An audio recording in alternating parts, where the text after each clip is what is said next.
So you might be wondering what social Darwinism is.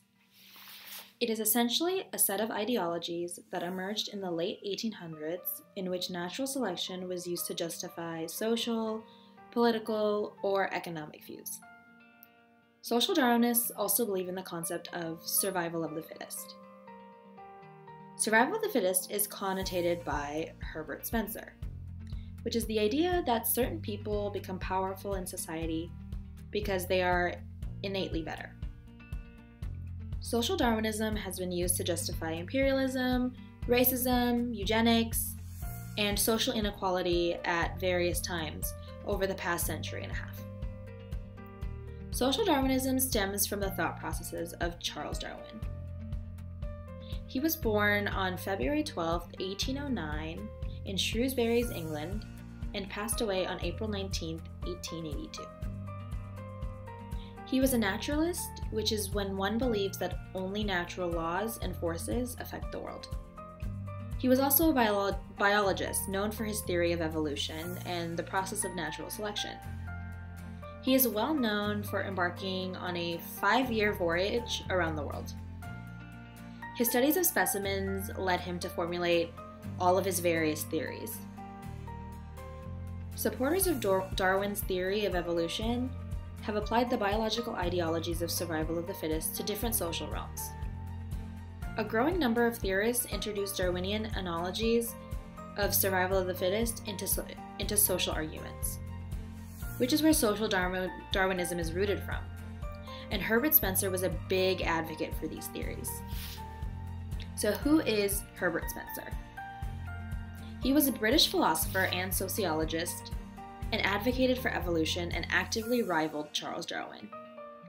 He also stated that people who are fit inherited qualities such as hardworking and are able to accumulate wealth, while the unfit were inherently lazy and stupid.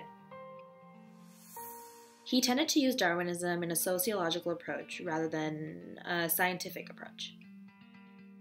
A couple of examples of social Darwinism are laissez-faire, Nazi Germany, and racism.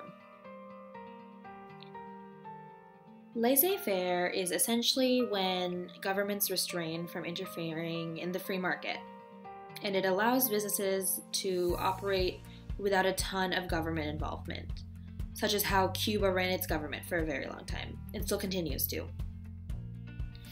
Spencer believed that people could pass qualities like being frugal and moral and being nice and anything in that boat onto their children through genetic processes.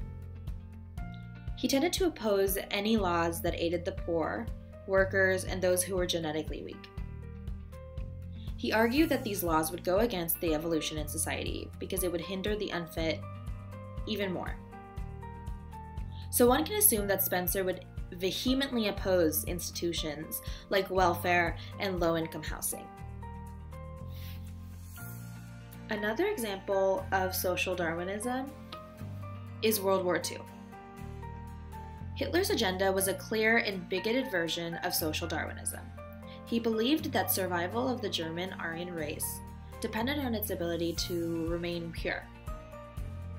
The Nazis targeted groups like Jews specifically because they believed that certain groups or races were biologically inferior and should be exterminated. Racism can also be another example of social Darwinism.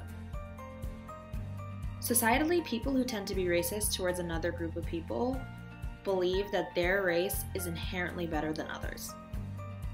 Racism stems from beliefs that one race is better than the other, and other races should not be given any benefits. This stems that one race is incredibly more pure than another, and that the pure genes are passed through one race and one race only. Social Darwinism is not a very sound argument or theory. There are a lot of things that count against it, and really are against its credibility. Being smart does not translate throughout someone's genes. Social Darwinism is mostly used to hinder advances that can be made by people in the lower class. These advances allow the lower class to broaden their horizons, while social Darwinism believed that they should not be given handouts and should die out themselves because they are unfit.